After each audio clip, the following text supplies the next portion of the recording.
Welcome to the Taiwan language episode, a podcast for learning and insight in Mandarin and Taiwanese. I'm your host, Yasmin.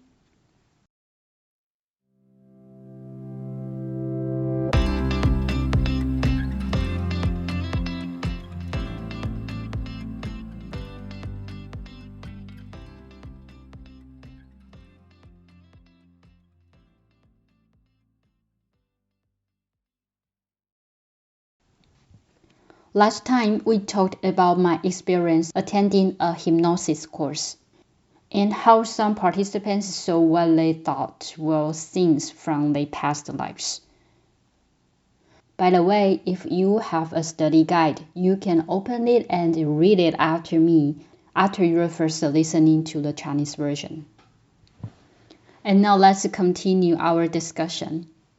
And here is the big question. Well, those are actual memories or just something our minds created? That's what I want to dive into today. So let's keep the conversation going. I bet you are wondering, are past lives even real? Honestly, no one can say for sure, but I do know this. When that hypnosis section ended, some people walked away confused, while others had tears in their eyes, as if they'd just said a painful goodbye. And me, I had a different thought. If I really did get hypnotized and saw my past life, would that be a good thing or not? That got me thinking, would seeing my past life actually help me deal with my current struggles? If my past was tragic, would I be stuck carrying that pain now? And if it was amazing, would that just make my present life feel disappointed? Maybe not seeing anything was a kind of freedom. So I started looking at it differently. Do we really need to know about our past lives? Or is it more important to focus on living well now and creating our future? Honestly, I still don't know if not being hypnotized was lucky or unlucky. Because think about it. What if my past life was something awful? Maybe I was a murderer or worse, a victim.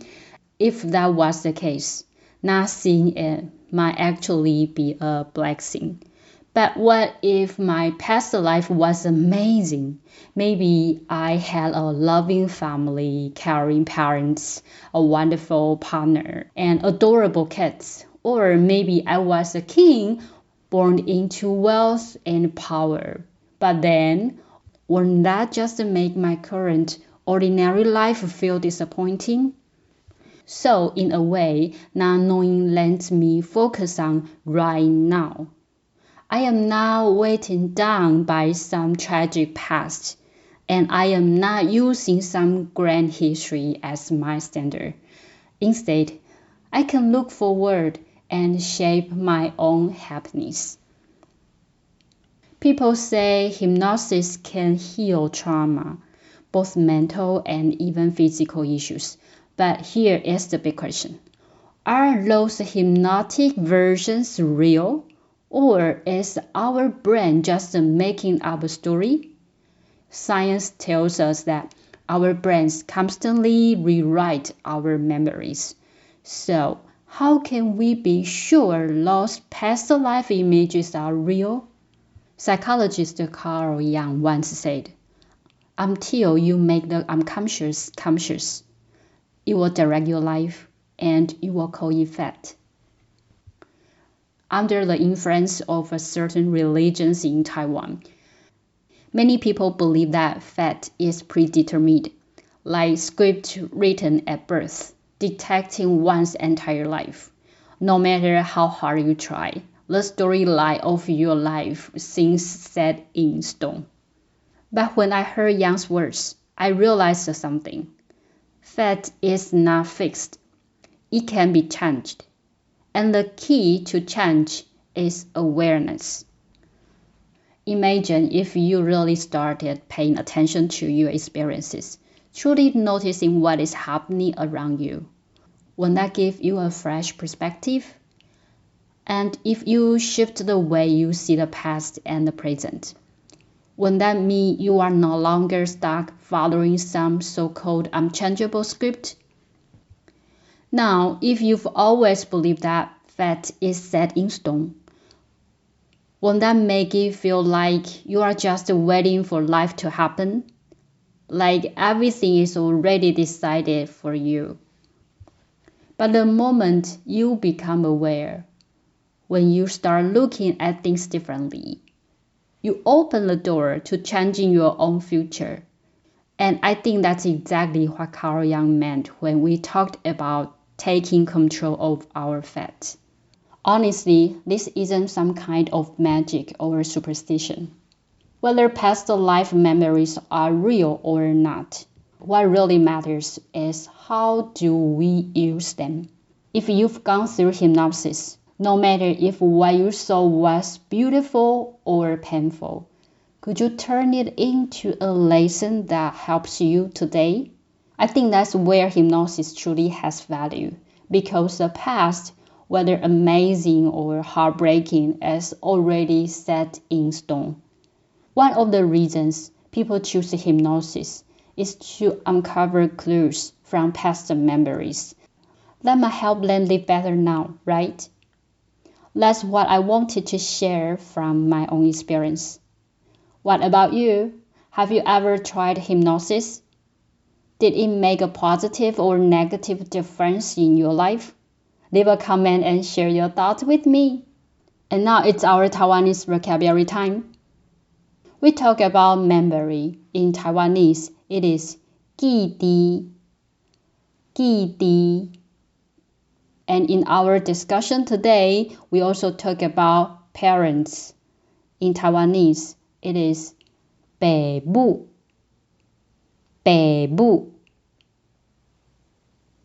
Then your husband, 昂, 昂.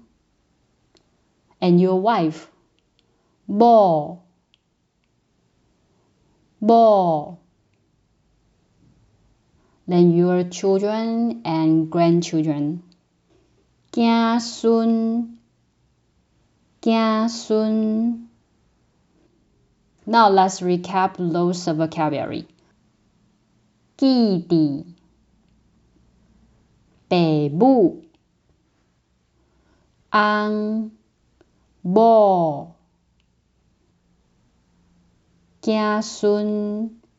So that wraps up what I wanted to share today. I hope you enjoyed today's episode. If you like this podcast, I would be so grateful if you could leave a 5-star review on your listening platform and share it with your friends. It really helps more people discover this podcast. And if you would like to support my work, you can buy me a cup of coffee. Every bit helps me keep creating language learning resources for you. To enrich your learning experience, I also create a study guide in both the Chinese and Taiwanese. You will get a full transcript in Chinese with pinyin and Taiwanese with both romanization and local phonetic symbols. The study guide also includes a key vocabulary, reading comprehension questions with answer keys, and a few bonus questions to help you think deeper about the topic. And don't forget, I also publish a newsletter every Tuesday on my website. Each post connects with the week's episode and adds more culture insights, travel stories, and learning tips. Welcome to visit my website and check it out or subscribe newsletter so you will not miss future posts. Also, there are many learning materials for you to choose from. Stay tuned for next week's episode and thanks for listening. Bye for now.